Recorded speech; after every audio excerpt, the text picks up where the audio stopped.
Salam मेरे अजीज listeners, welcome back to your own channel Self Belief, which is specially made for novel lovers. Today is a complete novel named as मुझे इश्क है by Sabaz Gul. So let's start it. सोचा था प्यार न करेंगे, हम ना किसी पे मरेंगे, लेकिन वो काली आंखें, शर्माने वाली आंखें ले गईं दिल का करार। हमदान यूसुफ आईने के सामने खड़ा गाता हुआ अपने बालों में ब्रश फेर रहा था। उसके जिगरी दोस्त फैसल ने मुस्कुराते हुए अपने वजीह शकील, ऊंचे, लंबे, खूबसूरत शख्सियत के मालिक दोस्त हमदान यूसुफ को देखा था और मुस्कुराते हुए बोला, प्यार तो बिना सोचे समझे ही होता है मेरे दोस्त, लेकिन एक बात तो सरासर झूठ बोल रहा है तू। उसकी आंखें शर्माने वाली हरगिज़ नहीं हैं, दिल दहलाने वाली ज़रूर हैं।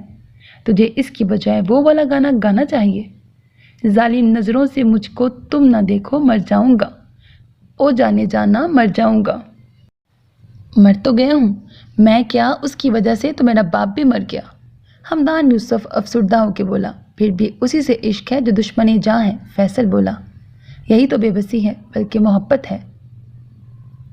मोहब्बत है ही बेबस कर देने वाला जज्बा, कमज़ोर कर देने वाला एहसास, जानिबदार बना देता है। महबूब के ऐब हों या खामियाँ उसे दिखती ही नहीं है। इश्क तो बस मजनू बनकर लैला लैला पुकारता रहता है, पत्थर खाकर, गालियाँ सुनकर, दर्द सहकर भी पीठ नहीं दिखाता।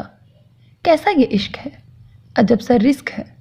हमदान यूसुफ धीमे नर्म लहजे में गोया हुआ, मैंने सुना है, मेरी आवाज़ नहीं, मैंने सुना है इंसान या तो मोहब्बत कर ले या अपनी इज्जत कर ले, और तेरा चाल चलन बता रहा है कि तू सिर्फ मोहब्बत करने के मूड में है और उधर से इज्जत मिलने की तवक्को भी नहीं है।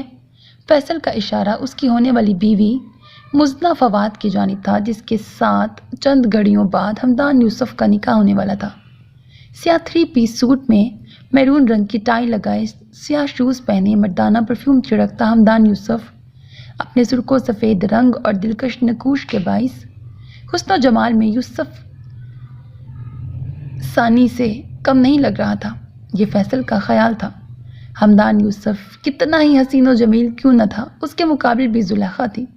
हुस्न सिर्फ चेहरे से आया था, वरना दिमाग में फतूर भरा हुआ था। ये शादी भी एक समझौता थी जिससे मुज़ना फवाद बेखबर थी। उसे गुस्सा था तो इस बात पर कि उसके बाप अपने एक मुलाजिम से उसकी शादी कर रहा था, वो भी ज़बरदस्ती। वो इस शादी के लिए कतई राज़ी ना थी, लेकिन बाप के मजाज के सामने वो अपना मजाज दिखाने से आज भी डरा करती थी। आम खाइए, साबरा ने शौहर और ससुर के सामने मीठे रसीले आमों की काशों से सजी प्लेट रखते हुए कहा। दोनों ने प्लेट पर निगाह डाली, मुंह में पानी भर आया। ये तो काशे हैं, आमों की गुठलियां कहाँ हैं? फवाद राशिद ने साबरा को घूरते हुए दुरुस्त लहजे में पूछा। साबरा प्लेट रखकर बावर्ची खाने की तरफ बढ़ गई थी। असल मज़ा तो आम की गुठलियां चूसने में है, ससुर राशिद बेग ने कहा। तो फवाद राशिद तल्खो तुंद लहजे में बोले, खाली होंगी आमों की गुठलियाँ आपकी बहू रानी ने, हमें काशें देकर खुद मज़े से गुठलियाँ से लुत्फ़ अंदोज़ हो रही होगी। अल्लाह, ये कितनी महंगी बात है नोवेल में। साबरा की समातों में शौहर और ससुर की बातें गरम पिघले शीशे की तरह उतरी थी। दुख और एहसास ज़िल्लत ने उनकी आंखों में आंसू भर दिए थे। उन्होंने अपने आंसुओं को हमेशा की तरह अपने अंदर उतार लिया था और फ्रिज खोलकर उसमें रखी आम की गुठलियों वाली प्लेट उठा लाई और शौहर और ससुर के सामने रख ली। ले अब्बा, गुठलियाँ मैंने अलग प्लेट में रख दी थी फ्रिज में, तो पहले क्यों नहीं दी? ससुर शर्मिंदा से होके बोले, चंद रोज़ पहले दी थी, तब आपने गुठलियाँ देकर गुस्सा किया था, प्लेट उठाकर फेंक दी थी।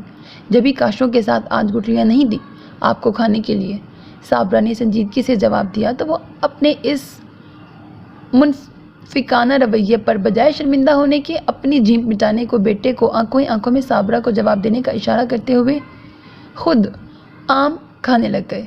अच्छा बस, ज़्यादा सफाइयाँ देने की ज़रूरत नहीं है, बाल लगे हुए थे उन गुठलियों में उस दिन। फवाद राशिद ने गुस्सीले लहजे में कहा। तो 14 साला मुज़ना जो कमरे में एक कोने में दुबकी बैठी थी और ये सारी कार्रवाई देख रही थी, सुन रही थी, माँ की पोजीशन क्लियर करते हुए बोली, अब्बू, अम्मी को तो आम पसंद ही नहीं है, और जब आम पसंद नहीं तो वो गुठलियाँ क्यों खाएंगी? तुम्हारी माँ को कोई अच्छी चीज़ पसंद भी है? फवाद राशिद का लहजा और जवाब हिद तक अमेज़ और मगरूराना था। साबरा का तो मामूल का दुख था ये, लिहाजा वो ढीठ बनकर अपने काम में लग गई थी फिर से, जबकि मुस्ना अपने बाप और दादा को नदीदों की तरह आम की गुठलियाँ चूसते देखकर दिल में अपने बाप से मुखातिब थी। ठीक कहा अब्बू, अम्मी की पसंद अच्छी होती तो भला वो आप जैसे बददिमाग और गुस्सीले तबीयत आदमी से शादी करती? हरगिज़ नहीं। यहाँ बैठी बैठी हमारा मुंह क्या देख रही हो? नज़र लगाने का इरादा है, चलो जाओ यहाँ से। फवाद राशिद ने मुस्ना को देखकर गुस्से से कहा तो वो डर कर फ़ौरन उठकर वहाँ से बाहर निकल गई। सुना अब्बा जी, आपकी बहू को आम पसंद नहीं है? हाँ हाँ हाँ, मुझे तो आम छिलके से गुटली तक बहुत पसंद है। फवाद राशिद आम के गूदे से लुथड़े हाथों में गुटली पकड़े बोले तो राशिद बेग गुटली चूसते हुए हंसे। हाँ फवाद साहब, आपने बीवी को भी तो आम की गुटली ही समझा है, छील काट के चूस चाट के पता नहीं क्या लिखा हुआ फोक बना के कूड़ेदान में फेंक दिया है। साबरा के कानों तक शौहर की आवाज़ पहुंची तो उन्होंने दिल में कहा था, क्या हुआ, इतनी रोनी सूरत क्यों बना रखी है? फैसल ने हमदान यूसुफ को निकाहनामे पर दस्तखत करने के बाद अफसुर्दा सी शक्ल बनाए देखा तो पूछने लगा, कुछ नहीं तो फिर स्माइल कर यार, तेरी शादी है आज और तू लड़कियों की तरह उदास हो रहा है जैसे तूने रुखसत होकर ससुराल जाना हो। फैसल उसके शाने पे हाथ रख के बोला, जाना तो मुझे भी ससुराल ही है ना, रुखसत होकर जानता है ना? हमदान यूसुफ ने उसे देखते हुए कहा, हाँ जानता हूँ, मगर ये सच नहीं है, लिहाजा तुझे उदास होने की ज़रूरत नहीं। पापा को मेरी शादी का बहुत अरमान था, लेकिन उन्हें जाने की जल्दी थी और तुम ठहरे सुस्त आदमी, तुम्हारी जगह अगर मैं होता ना तो उनकी ज़िंदगी में अपनी शादी तो क्या, अपने बच्चों यानी उनके पोता पोती की खुशी भी दिखा देता, उनका ये अरमान भी 2 साल में पूरा कर देता। फैसल बेतकान बोलता चला गया, बस रहने दे, बेपरकी ना उड़ाया कर, 2 साल में पोता पोती का अरमान पूरा कर देता हूँ। 2 साल से मंगनी किए बैठा है, मंगनी को शादी में तो बदल नहीं सका, चला है फैमिली प्लानिंग करने। हमदान यूसुफ ने उसे शर्म दिलाते हुए कहा तो वो खसियाना सा होकर हंसने लगा। सोच तो अच्छी है ना मेरी, इंशाल्लाह वक्त आने पर अमल भी कर दिखाऊंगा। मेरे बच्चे ताया अब्बू कहाँ करेंगे तुझे? फैसल हंस कर बोला तो वो भी हंस पड़ा। अब लगा है ना दुल्हा, चल दुल्हन के साथ तेरा फोटो सेशन हो जाए। फैसल ने खड़े होकर कहा तो वो भी मुस्कुराते हुए खड़ा हो गया। अम्मी, आप कैसे सुन लेती हैं अब्बू की इतनी गिरी हुई बातें? मुस्दा ने साबरा को कपड़े इस्त्री करते देखकर बेचैनी से पूछा, जिनको उठाने वाला कोई हाथ ना होना वो गिरी हुई बातें सुनने पर मजबूर होते हैं। साबरा सर्द आह भर के बोली, मुझे अब्बू बिल्कुल भी अच्छे नहीं लगते। मुस्दा नफरत भरे लहजे में बोली, मुस्दा बुरी बात है, अपने अब्बू के बारे में ऐसा नहीं कहते। साबरा ने उसे डांट दिया, क्यों नहीं कहते? अब्बू ऐसे होते हैं, बात बात पे आपको गाली देते हैं, डांटते हैं, गुस्सा करते हैं, मारते हैं और मुझे भी कभी प्यार नहीं करते। मैं तो बेटी हूँ उनकी, मुझे भी हर वक्त डांटते रहते हैं। मुस्दा ने रोनी सूरत बना के कहा, तुम्हारे अब्बू तुमसे बहुत प्यार करते हैं और तुम्हें तो वो सिर्फ तुम्हारी पढ़ाई की वजह से डांटते हैं। तुम मैट्रिक में उनकी मर्जी के नंबर ले लेना, देखना वो तुमसे कितने खुश होंगे। साबरा ने उसे प्यार से समझाया, वो कभी खुश नहीं होंगे क्योंकि दुनिया में सब काम अब्बू की मर्जी से नहीं हो सकते। मुस्दा गुस्से से बोली, चलो ठीक है, अपने अब्बू के लिए ना सही अपने लिए पढ़ लो, तुम्हारे हाथ में आला तालीम की डिग्री होगी तो तुम्हारा फ्यूचर सिक्योर हो जाएगा, तुम अपने पैरों पे खड़ी हो सकोगी, बहुत अच्छी मुलाजमत मिल सकेगी तुम्हें और तुम दूसरों पर डिपेंड नहीं करोगी। हाथ में डिग्री या हुनर हो तो लड़की के लिए आसानी हो जाती है। साबरा ने उसे प्यार से समझाने की कोशिश की थी।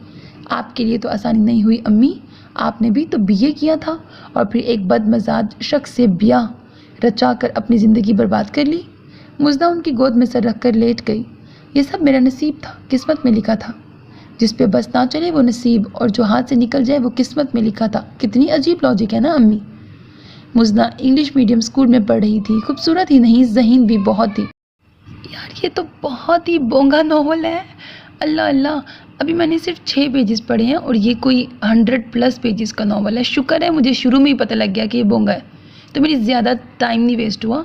लेकिन जितनी मैंने मिनट्स की रिकॉर्डिंग की है वो मैंने लगा देना है, क्योंकि आपको बताया पहले भी कि मैं अपनी रिकॉर्डिंग ज़ाया नहीं करती, मैंने मेहनत कर ली है तो मैंने वो अपलोड करना ही करना, फिर चाहे वो बोंगा हो कुछ। इसलिए मैंने ज़्यादा आपके कान नहीं पकाए हैं कि ये बहुत बोंगा नॉवल है, इसको यहीं पे एंड कर देते हैं। ओके, मुझे उम्मीद है आपको ये नॉवल बहुत पसंद आया होगा। अल्लाह हाफिज़।